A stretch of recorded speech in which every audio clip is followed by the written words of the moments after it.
A very good evening, students of class 11. I welcome you all in my first class of chemistry, and I've already provided you with the introduction of matter, atoms, molecules, elements, compounds in my first class.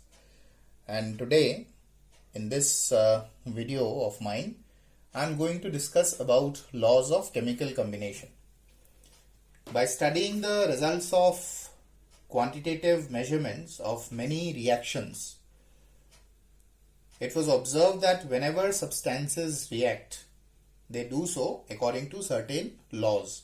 So, long back, certain laws were given, and these laws are called the laws of chemical combination.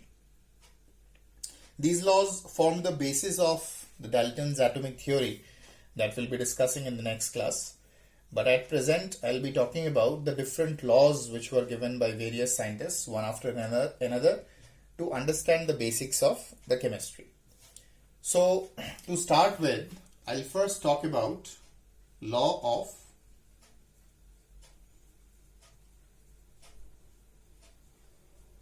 conservation of mass.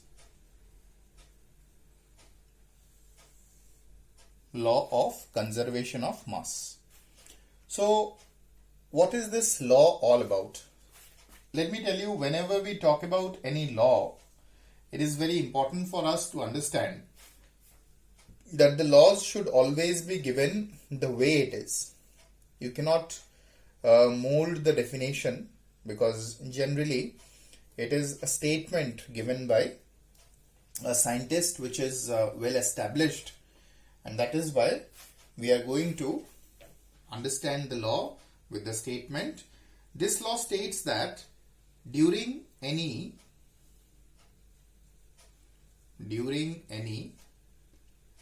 physical or chemical change,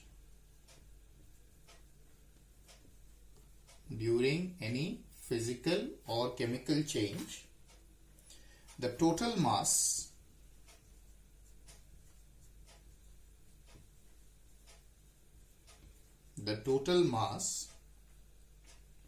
of the products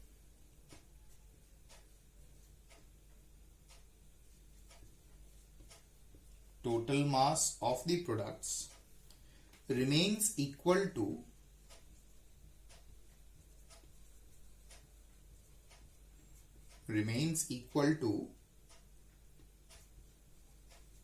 the total mass of the reactants. Okay, so this is the basic statement, that during any physical or chemical change. Now, what is a physical change? Obviously, physical change is that change where the substance does not undergo any kind of, you can say, chemical changes. There is no chemical reaction going on. Suppose ice is getting converted to water. Water is getting converted to water vapor. So these are physical changes. How do I know? Because during these changes, you don't write the change in the formula of the substance. H2O remains as H2O, only the physical state changes. At the same time, in chemical change as well, whenever a chemical reaction is going on, the total mass of the products remains equal to the total mass of the reactants. That is the basic definition of it. So, in other words, we can say that a physical change or chemical change is nothing but it is rearrangement of atom. In fact, in physical change, obviously even the atoms also do not rearrange themselves. But in chemical change, there is a rearrangement of atom. No new atoms are created during the process. No older atoms are destroyed during the reactions. And that is why there is no question of change in the mass. So the mass remains the same. There is no change in the mass of the substance. And that is why before the reaction and after the reaction, if you calculate the mass, it will remain the same. So that is why it is referred to as law of conservation of mass. But here, let me tell you that science is something which keeps on changing day by day, and with the advancement of time, a new branch of chemistry called the nuclear chemistry was introduced, and in nuclear changes it was found that even the mass undergoes change. Okay, so there is a decrease in the mass, not in the physical and chemical change, of course. I'm talking about the nuclear reactions, which is not, of course, under the law of conservation of mass. So in nuclear reactions, there is a decrease in the mass, and whatever loss in mass occurs, that is converted to energy. Okay, according to Einstein's energy mass relationship, E equal to mc square, and that is why the law of conservation of mass is applicable only to physical and chemical changes. It is not applicable to nuclear reactions. In nuclear reactions, the same law, that is law of conservation of mass, was modified to law of conservation of mass and energy. It means that before the reaction and after the reaction, in nuclear changes, the total mass as well as the energy remains the same. Here in physical and chemical change, the mass remains the same before and after, but in nuclear reactions, the mass plus energy before and after remains the same. Okay. So the question arises, what can we obtain from the law of conservation of mass? Say we are considering one of the examples of chemical reactions where calcium carbonate, which exists in the solid form, upon heating gives calcium oxide, which is also solid, plus carbon dioxide, which is gaseous. So this is the symbol for the gas being escaping. So when calcium carbonate is getting heated up, it results in the formation of calcium oxide and carbon dioxide, and being solid, it does not escape out, it remains as residue. Now if in an experiment you take a gram of calcium carbonate, which results in the formation of b gram of calcium oxide, you will notice one thing, that the mass of A is always greater than that of mass of B. A is greater than that of B. Why? Because according to law of conservation of mass, the total mass of carbon dioxide that was initially taken should be equal to the sum of the masses of calcium oxide and carbon dioxide. Now carbon dioxide escapes out. You cannot catch it. And because carbon dioxide escapes out, so you do not know the mass of carbon dioxide that is escaping out directly. But keeping in mind the law of conservation of mass, that the mass of calcium carbonate, which is the reactant in the process, should be equal to the overall mass of the products, because there are two components in the products, calcium oxide and carbon dioxide. So the mass of calcium carbonate should be equal to the sum total of the masses of calcium oxide and carbon dioxide, isn't it? Out of which you know, or you can measure the mass of calcium oxide. You already know the value of calcium carbonate. It means that even though directly you cannot calculate the mass of carbon dioxide, but with the help of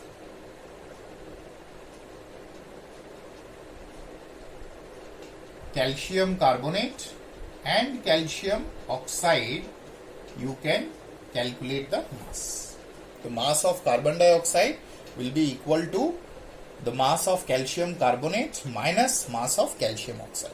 And this is how, keeping in mind the law of conservation of mass, because it is already established, it can be applied that those reactions in which one of the products is a gas which escapes out, there is no way by which we can calculate it, but indirectly by making use of the residues. Residue means either a solid product or a liquid product that stays behind, that does not escape out, one can easily calculate the mass of the gases. Of course, it will be an indirect method, and this is the utility of law of conservation of mass. So again I am repeating, law of conservation of mass is applicable only to physical and chemical processes. But for nuclear changes, for nuclear reactions, where a part of mass is getting lost and is converted to energy, so therefore we do not use the term law of conservation of mass alone for nuclear reactions. Rather, in nuclear reactions, we use the statement's law of conservation of mass and energy. Is it clear, my dear students? The next law on board is law of constant or definite proportion. Okay, so this law was given by Joseph Proust, Proust, Joseph Proust.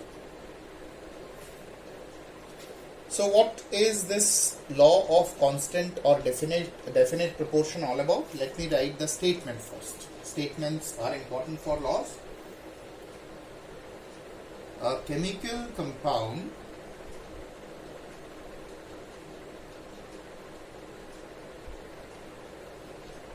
always contains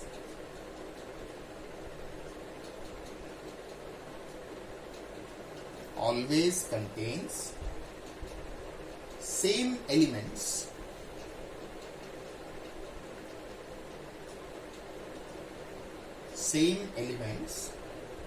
combined together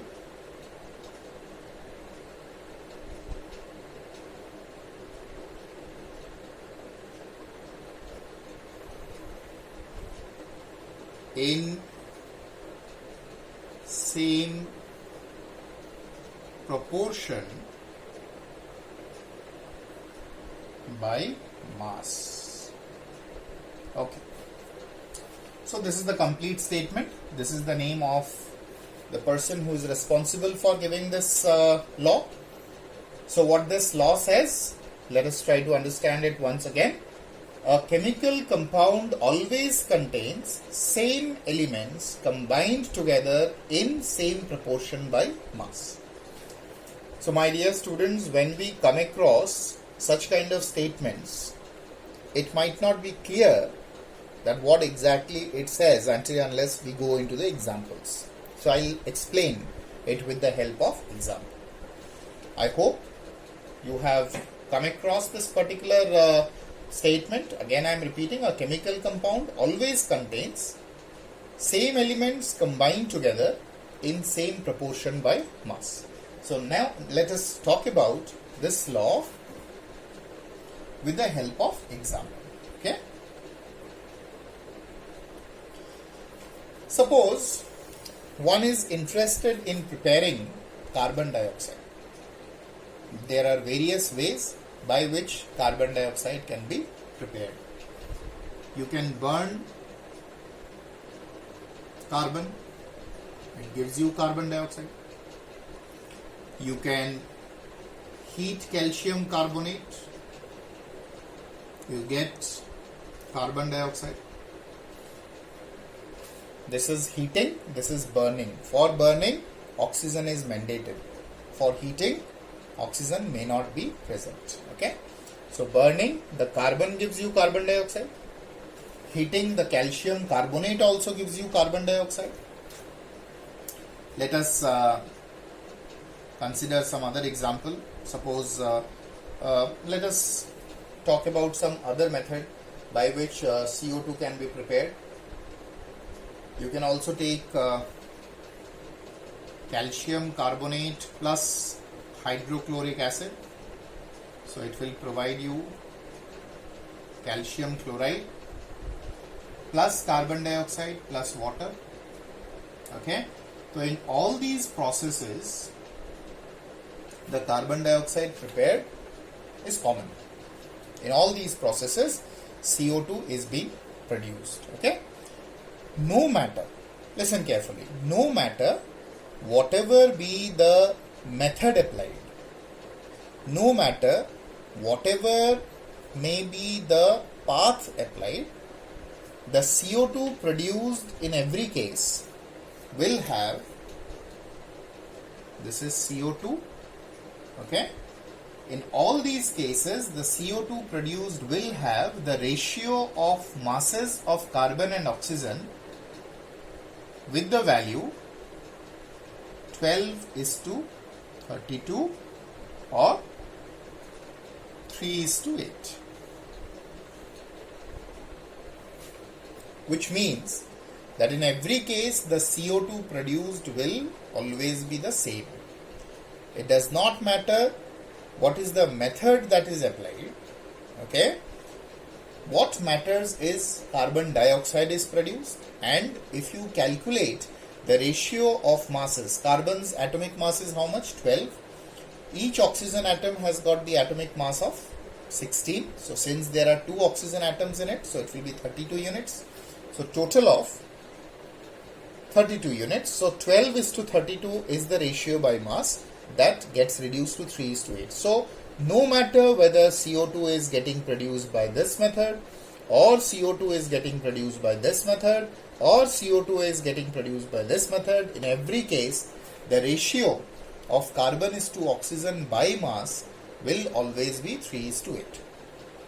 Let us take one more example. Suppose I take water, I collect water from well, I collect water from pond, I collect water from sea, I collect water from any other source.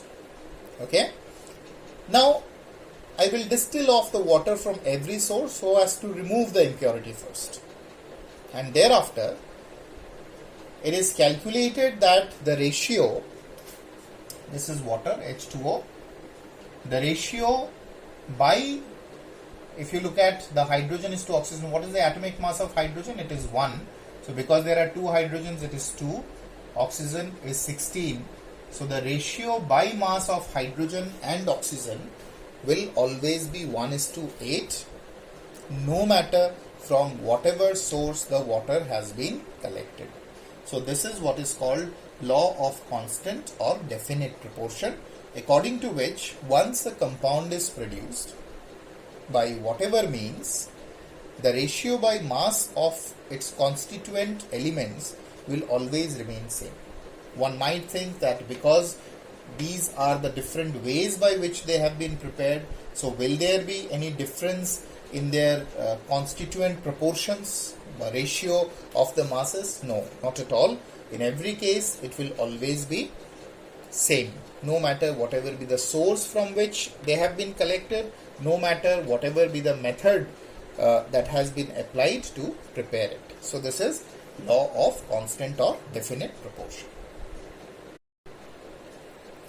Then comes the third law in the row, law of multiple proportion.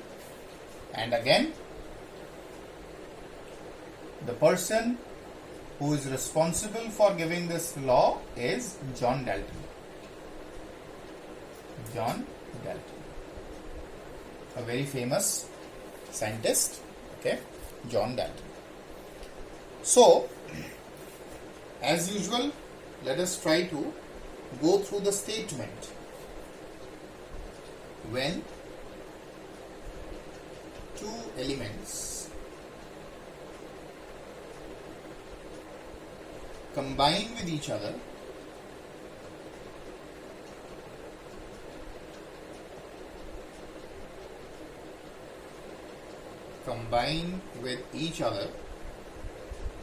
to form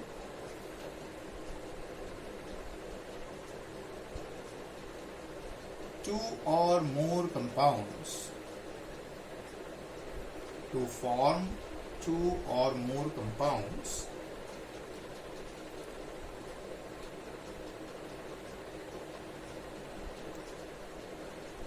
the masses of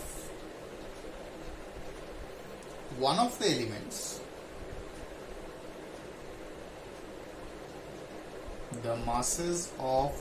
the elements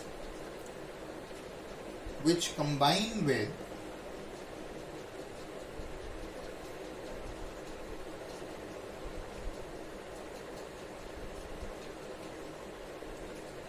fixed mass of the other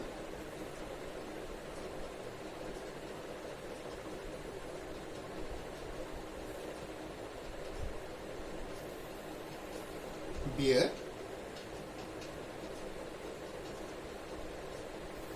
a simple whole number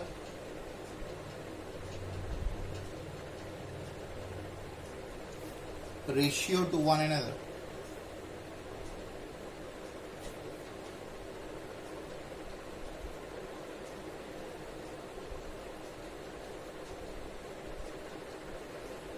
Okay, so let me repeat the law once again. When two elements combine with each other to form two or more compounds, say for example hydrogen and oxygen can combine with each other to form water as well as hydrogen peroxide.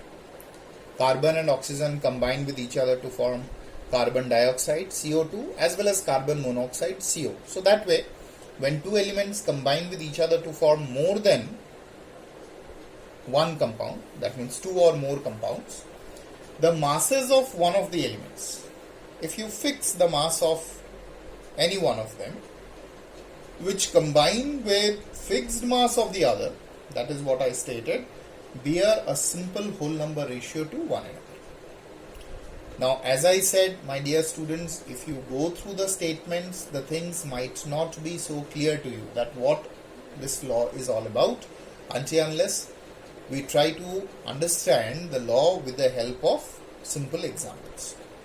So let me help you out in understanding this law by giving the example of, say, carbon monoxide and carbon dioxide.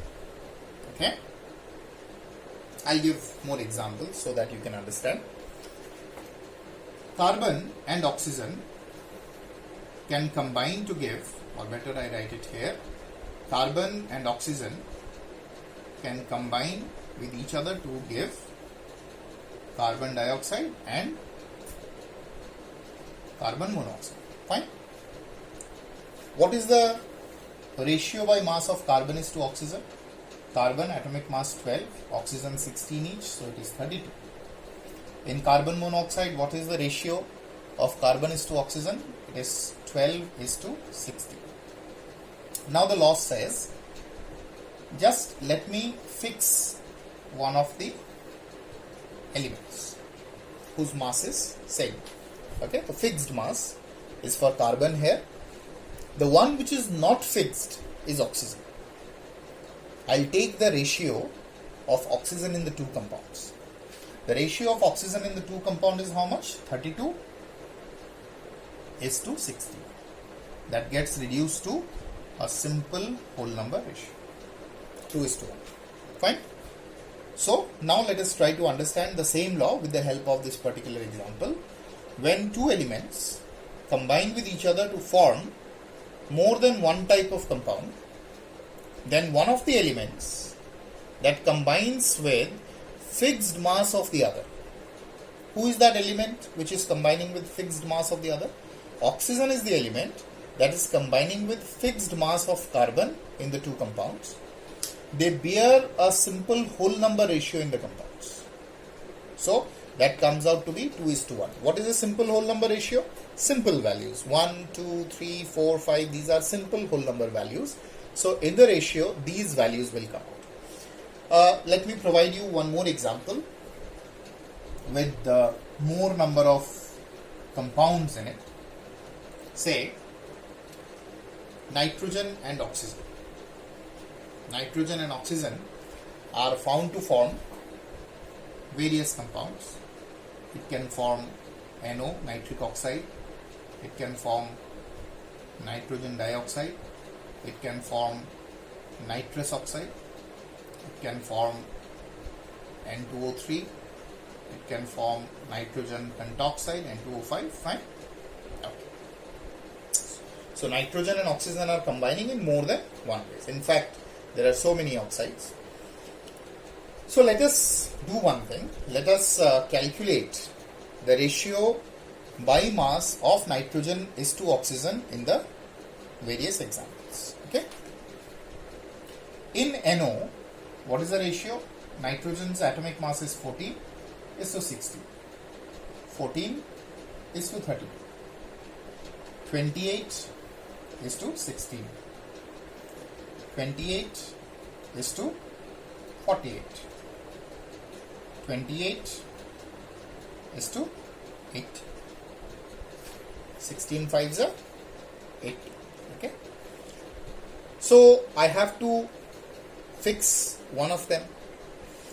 But as we can see, I cannot fix any one of them because the values are not similar. But we can make the values similar. And what can we do to make the value similar? 14 is to 16 can be written as 28 is to 32.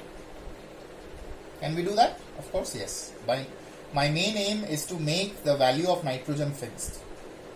This is 28 is to 64. So you see in all these examples, nitrogen comes out to be 28, so it is a fixed value. I am not interested in nitrogen anymore because I have fixed its value. What I am going to do is, I am going to take the ratio of oxygen in the various compounds. That comes out to be 32 is to 64 is to 16 is to 48 is to 80. So, can this ratio be simplified? Of course, yes. All of them comes in the table of 16. So, it can be reduced to 2 is to 4 is to 1 is to 3 is to 5. So, that comes out to be a simple whole number ratio. So, nothing to worry about. So, this particular law simply states fix the mass of one of the elements and calculate the ratio of the other element which is not fixed. Take out its ratio, and when you take out its ratio, it should come out always to be a simple whole number ratio. Okay. The next law is Gay-Lussac's law of combining volumes. In what way this particular law is different from that of the previous three laws that we have come across? Let us try to understand.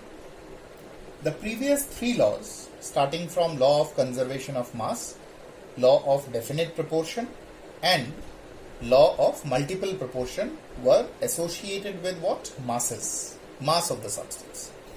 But this law is talking about what? Volumes. And when we talk about volumes, generally we consider the gases.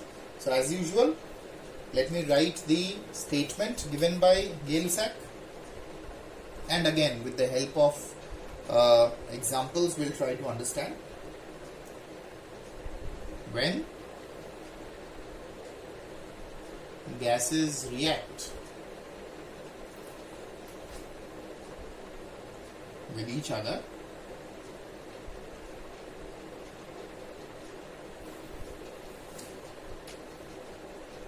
they do so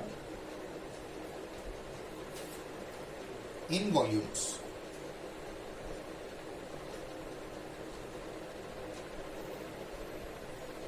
Which bear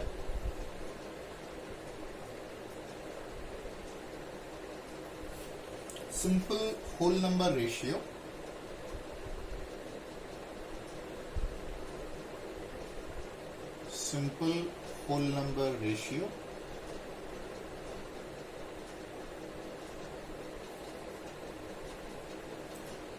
to one another,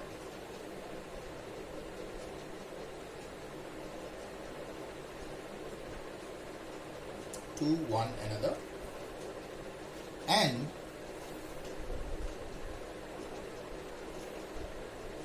to the volume, or rather we write volumes of the products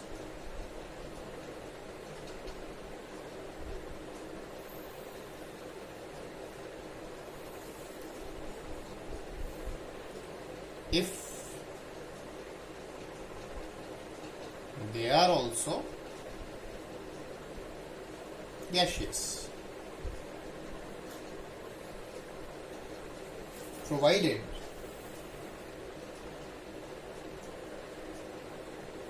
all measurements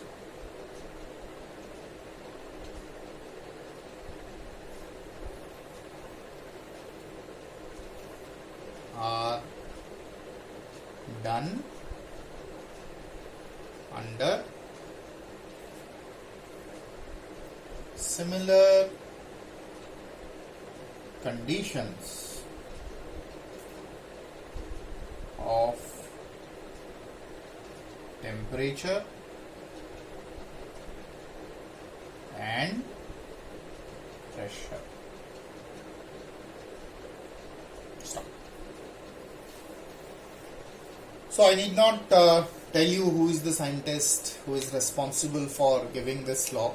It is already given in the topic. It is Gay-Lussac. Okay. So let me read out the law at first, and again with the help of this example I would try to explain it. When gases react, first of all let me tell you that it is meant only for gases, okay, whether it be reactants or whether it be products. It is not applicable for liquids or solids. When gases react with each other, they do so in volumes which bear simple whole number ratio to one another and to the volumes of the products if they are also gaseous, provided all measurements are done under similar conditions of temperature and pressure. So the mandatory condition is, during this chemical reaction involving gases, and if products are also gaseous, then only this particular law is applicable, provided all the reactants and products are under similar conditions of temperature and pressure, which implies that if you change the temperature and pressure, then the volume is affected, and that is why it has been asked to keep the temperature and pressure intact during the measurement. So again, let us try to understand this particular law with the help of example. Let us go to that era where chemical formulae of the things were not known. What does that mean? We know that hydrogen nowadays, hydrogen molecule is represented by H2, oxygen molecule is represented by O2. But during this particular time when Gay-Lussac's law of combining volume was given, no such formulae were given because the formulae came later on. So, suppose I take hydrogen. I am writing in spelling, my dear friends, because at that time formula was not known. So, hydrogen gas plus oxygen gas were combining to give water vapor, and everything was done experimentally. And one thing was found out, that when we are talking about the formation of water vapor, all of them are gaseous, and if same temperature and pressure is applied on them, so obviously we can apply the Gay-Lussac's law of combining volume, and it was calculated experimentally every time that if you say take 10 liter of hydrogen, okay, then the oxygen required was exactly 5 liters and water vapor produced was 10 liters. It was experimentally found out.